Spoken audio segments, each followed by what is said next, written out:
Hey there, welcome back to the Path to Zion podcast, where we are rediscovering the ancient way. Thank you so much for joining us today. It looks like we are set and ready to go here in what I'm still calling the new studio. We've only done, 4 videos maybe down here, and I'm excited to be back in here today. We have been on hiatus again. It just continues. I won't divulge all the information as to why. But thank you for staying close. You can always find us at pathtozion.com and, of course, here on YouTube, and send us an email if you would like to connect with us and let us know anything that's on your mind, any questions that you might have, any thoughts, concerns, challenges.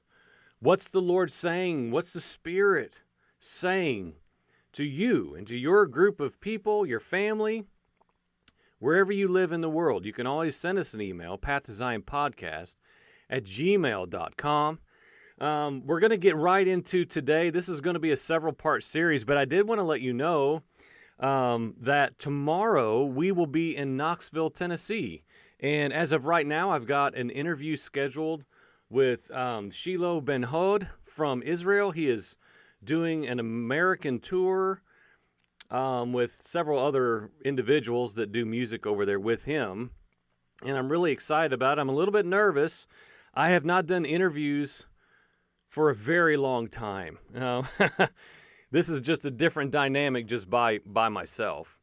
But yeah, I'm excited about that. I'm excited about joining in to an evening of worship, of music that we're familiar with, and getting to meet him, ask him some questions, and kind of see his perspective on the body of Messiah and just what the Father's doing throughout the world right now in this age. And, of course, getting to know him a little bit better. So be looking for that.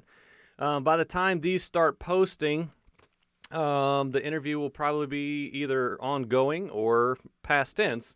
And so, of course, it will make it on here as soon as it is done. Now, today I'm going to do some PowerPoint, and I'm just going to be honest. I say this all the time on the program. Super professionalism is not what this is about perfectly placed this and that and everything. I don't like spending tech time on that sort of thing. So you're going to see a PowerPoint. We're going to slide over here a little bit in just a moment. It's not going to be flawless, but the whole point is information. The whole point is we, as the body of Messiah, that we can enter into just discussing these biblical truths that sometimes we understand rightly and many times we often do not. And so let's go ahead and get started. I've got to slide over just a little bit here.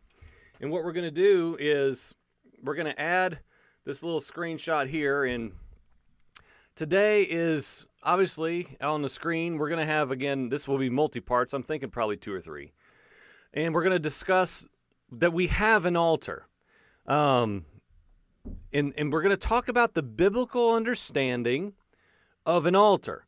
Because, this is what I like to do is, let's just say for a mere moment, you see the word altar. You hear the word altar. What do you think about? What do you envision?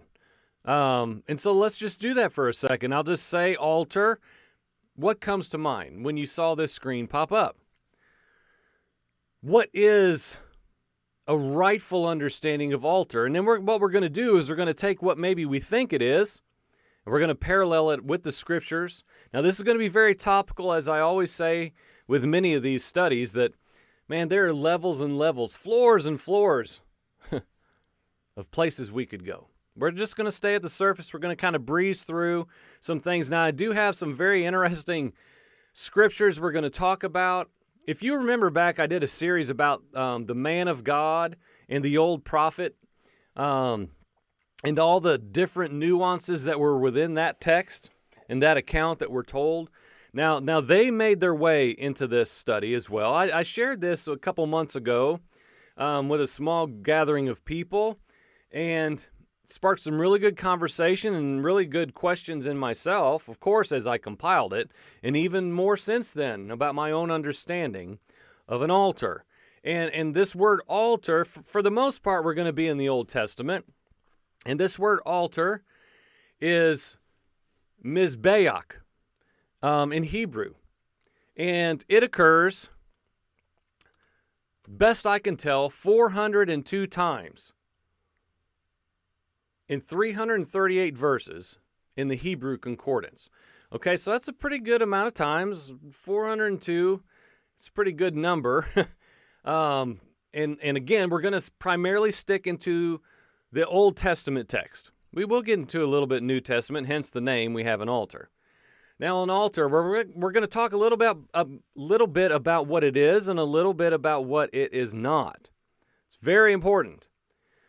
And these are just things I compiled from my own studies, and you see if you agree or not, and maybe your perspective might be a little different than mine. This is my take on it.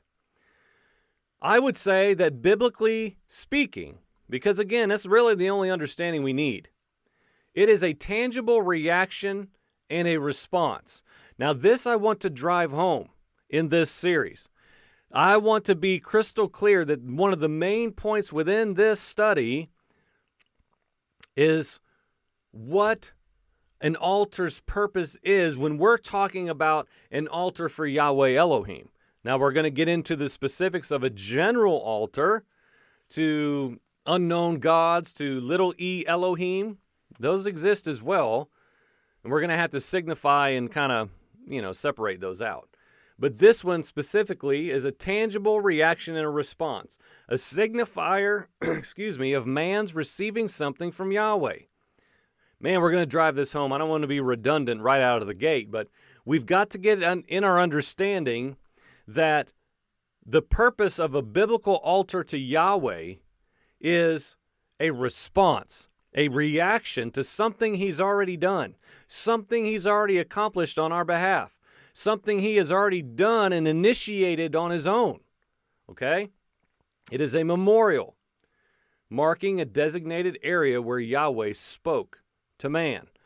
I love this. We're going to talk about several scriptural accounts of that and the significance to drive home the point that there were altars set up throughout Scripture when Yahweh met with men and men wanted to build a marker, a place. We see markers and memorials in different forms and fashions. An altar itself is one as well. A designated area, a marked space of where Yahweh spoke to man. And thirdly, statement to others. An altar is a statement to other people. And these are all, of course, intimately acquainted with one another. It is a declaration to all that this is a significant sacred space. This spot right here has been a dedicated, consecrated space for men to remember Yahweh God, meeting with them, extending Himself to them, encountering them. Okay? And I'll repeat this a lot in this series of what a biblical altar is not. Okay? It's not a place that we beg for God's attention. It never was. Now, when you look at the scriptural patterns, we're not talking about a place where men said, okay, and again, this will become redundant because I think for normal Western culture, American Christianity for sure, we have some skewed misunderstanding of an altar, of we erect an altar, or we see ourselves as an altar. We can talk about that a little bit later as well, so we understand what we're even saying is that even applicable? We're not trying to build something, establish something in order to get God's attention. All right, Father, I'm building you an altar, and I'm inviting your presence. We hear all this jargon. We've heard our whole lives if we've been in the American church. Glory come down, God come down, fire come down. We don't even know what we're saying most times, let's just be honest. And if we're not careful, we're begging for God's presence, His attention. We have to hold this so rightly. It takes explanation, because can we cry out for more of Yahweh, more of His Spirit, all these things? I believe yes. But we have to be careful that we're not some just beggar establishing an altar, whether it's a physical place or not, where we are asking for Yahweh to come and give us something or do something on our behalf because of what we've done. And this does take some unpacking, I realize. But it is not a place to seek out gain. We don't establish any memorial or a statement of a sacred space, a consecrated space, in order to gain from the Father. From my understanding, I don't believe that that's the biblical pattern that we see. I do not believe it is a place established in order to receive personal gain, with our heart's intent being, all right, God, I did this for you. Come now. Come down. Bless me. Give me favor. Give me this. Give me that. I built an altar for you. And we'll establish in small measure, and it bears mentioning already, that throughout ancient cultures, all religions, for the most part, outside of Yahweh Elohim, built altars in order to get the attention of their gods. They built and erected altars in order to basically call out to their Elohim and say, all right, come on. And of course we know they'd cut themselves. They do all these different things we won't even mention. Why? To gain the attention of their gods. And that's not really the pattern we see throughout Yahweh's people. We see them responding to something He's already done, and therefore erecting an altar to forever memorialize the work that Yahweh Himself instituted on their behalf. Okay? So I'll repeat that a lot throughout this. Now, pagan altars were full of people trying to get the attention of their gods. This is not what we're talking about. Genesis chapter 4, Seth has a son. His name is Enosh. The verse specifically says, then at that time, men began to call upon the name of the Lord. Now this call upon we've taught on this before, is a big word. I love it, is this kara. It's to cry out. It's to make famous. It's to declare loudly. And it's intimately acquainted with to make a monument to, memorialize. And so from that point on in Genesis chapter 4, Yahweh's redemptive work, from my opinion, had begun in the offspring of Seth. Now Seth, we know, is a gift from Yahweh to replace, if you will, Abel. And so we see this pattern, and we're going to talk about, like, where did this start here in just a minute. A biblical pattern is very simple, but yet very necessary to understand. An altar must have a sacrifice.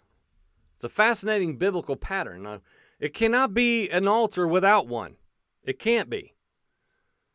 And this is how all these things, we're not just talking about Old Testament history here.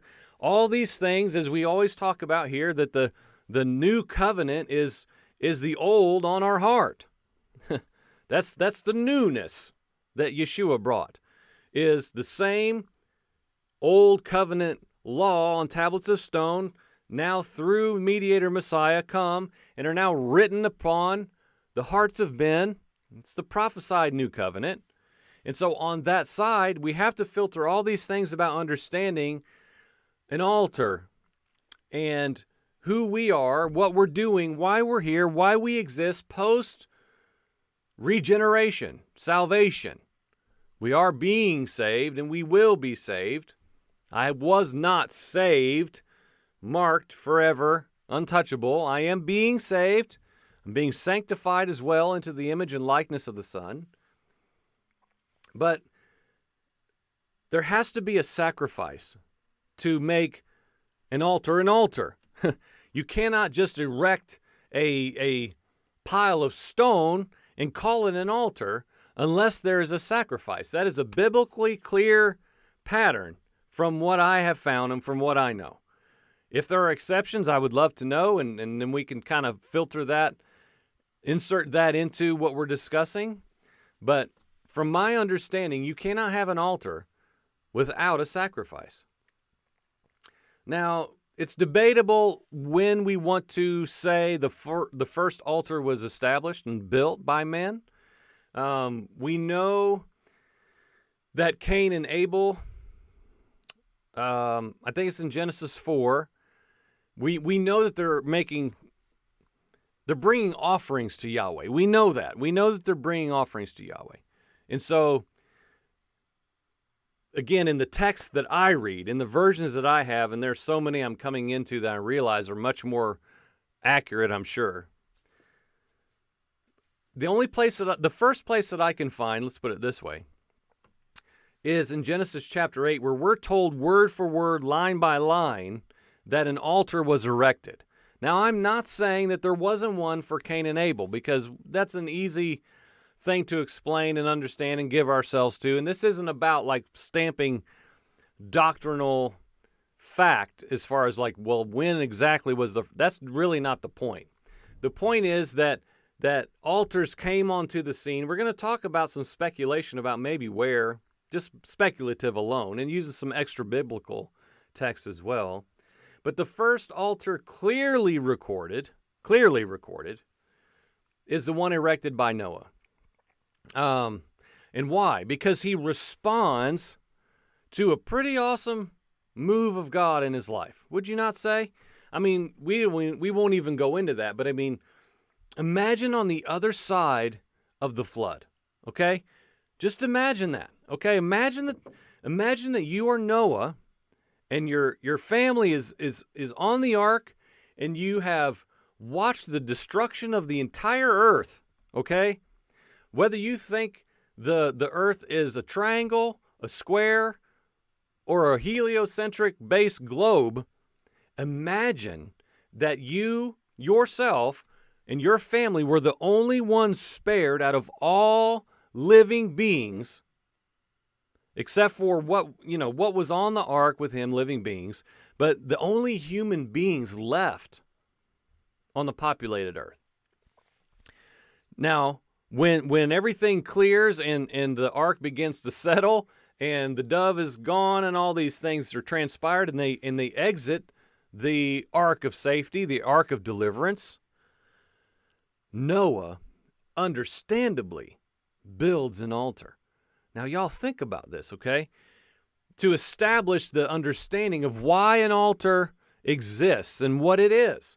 It is a mark and a memorial to say, Yahweh, without you, I would be nothing. I am dead. I'm trying to find a better way to say that, but I'm as good as dead without you. You are my deliverer. You are my safety. You are my ark of provision. You are my provider. You are the giver of life. You're the keeper of life, the preserver of my life. I want to make an altar and forever memorialize what you have done. And so we know that is what, in fact, Noah did. Now, this is very likely what that looked like. And we'll read Genesis chapter 8. Noah built an altar to the Lord and took some of every kind of clean animals, and some of every clean bird, and he offered burnt offerings on the altar. The Lord smelled the soothing aroma, and he said to himself, quote, I will never again curse the ground on account of man. And so from the beginning, an altar was a memorial, a remembrance of communion with Yahweh. This is a little dialogue, if you will, between the delivered and the deliverer. And it was a marked space, a sacred space where this was erected to forever memorialize what Yahweh did on behalf of his people. It's incredible. Okay, so it probably looked very similar to this. I don't know what you had in your mind, and that's kind of why I asked you earlier. Because in this day and age that we live in, with religious culture as high as maybe it's ever been. Of course, now we're in the age of, laid-back strip mall church, kind of. Mega church with coffee bars, but ornate religion still is, of course, on the earth and forever will be, with gold-laden buildings and pillars. And I mean, even think of our large gatherings now with, just theater seating and smoke and stages and dimming lights and fog machines. We try to do all that we can to summon the presence of Yahweh, y'all. This is very intimately acquainted, and I don't want this to turn into a rant in any way and we lose focus, but we have to be careful that we understand what we're building, what has been built, what are we doing? What are we doing when we gather to be in the Lord's presence? What are we doing? How do we get there? What formulas are being placed for us to do so together? So Noah, he erected this altar, probably very similar to this here. And from the beginning, it was a memorial, and it was a reaction to who Yahweh is, what he had done, and a statement to all that Yahweh was the Elohim of Elohims, period. A response, a memorial, a marker. So where did the idea of an altar originate? Now this we're gonna kind of speculate a little bit. How did people know how to build an altar? Where did, if in fact we can concrete say Cain and Abel erected an altar because we know that they brought offerings to Yahweh. We know that. There's no disputing that. But even with Noah, or when we looked at Enosh briefly, that men began to call upon the name of the Lord, Kara, cry out to him then. And of course that's acquainted with altars. Where did the idea come from? How do we know? There are some extra biblical things, writings that we can maybe lean to a little bit and look into and peer inside to get some insight perhaps. But just some speculation. Now, I shared this with the group when I taught this several weeks ago. I just like thinking this way. And a lot of people get really weirded out and say, well, that's not in the Bible. I'm not saying that. I will precede by saying, no, it's not. It's not. This is speculation. This is just our regenerated imagination, just saying, I just wonder. I like to ponder these things. I like to just ask questions and just wonder what in the world was going on. We'll bring this to a close and make it part one. But could we say that perhaps now, capital P perhaps, that the entire understanding of an altar to create communion between God and man began with Adam and Eve watching Yahweh do that on their behalf? Perhaps. I just had the thought when I was putting this together, and this reminded me of some extra biblical writings I had read years ago. That perhaps, in response to man's fall, rebellion, and when they had to be clothed by Yahweh, they didn't have to be, but he chose to because he's an awesome, perfect creator. He is love. He doesn't love us. He is love. He's the personification of love. It is his being. He chose to clothe mankind, to cover them. And of course, we know that there was bloodshed in order to make that happen. And not just, well, what happened with the rest of the animal? What happened with the entrails? You know, here on our farm, we've tried to implement some of these things and give them spiritual significance based on our understanding of biblical patterns and instructions to please the Father. And man, I'll just tell you, if doing too much to please the Father is just too much for us, then man, we've got a real problem. If our heart is our motor behind it. So we've started burning. When we process our animals here, we've started burning the entrails. And I'm telling you, friend, there's something to that. I used to just dump them down the hill. And just the Father, through what I learned, and just through the Spirit in me, I don't know, I don't feel like I'm honoring the Father's creation like I say I am. Or that I pray as we're taking the life of an animal that I want to have a respect and an honor for the creation of the Creator and how He's provided a sacrificial animal literally for my life, an exchange of life for life. And so I mentioned that just as a firsthand, like, minuscule comparison example of like the power and just the weight of this kind of scenario of an offering. Now, do I do that to earn God's favor or to somehow override the sacrificial blood of Yeshua Messiah? No way. And those aren't even in the same solar system. So they don't really even need mentioning, other than I've had this conversation. I've had that posed to me before. Are you saying the blood of Messiah wasn't enough? No.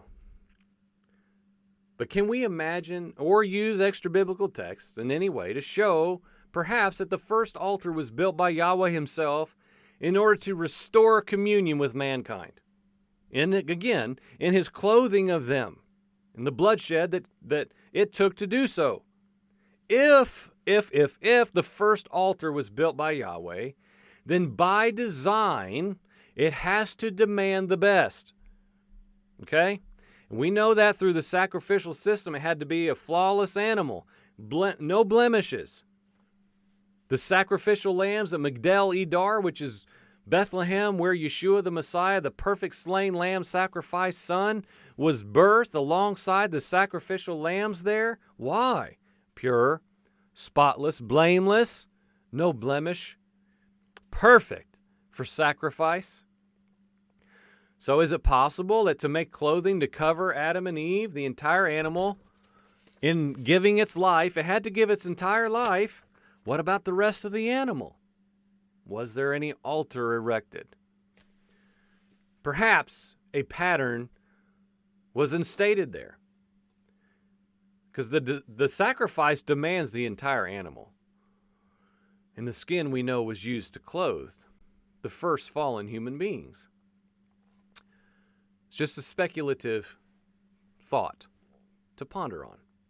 And so we are beginning talking about we have an altar. And what we're going to do in the next is we're going to talk about some stuff in Exodus chapter 20.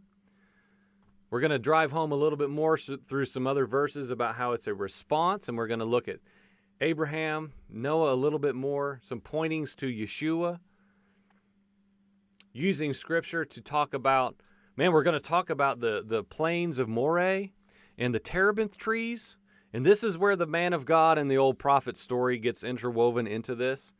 And we're going to talk about profane.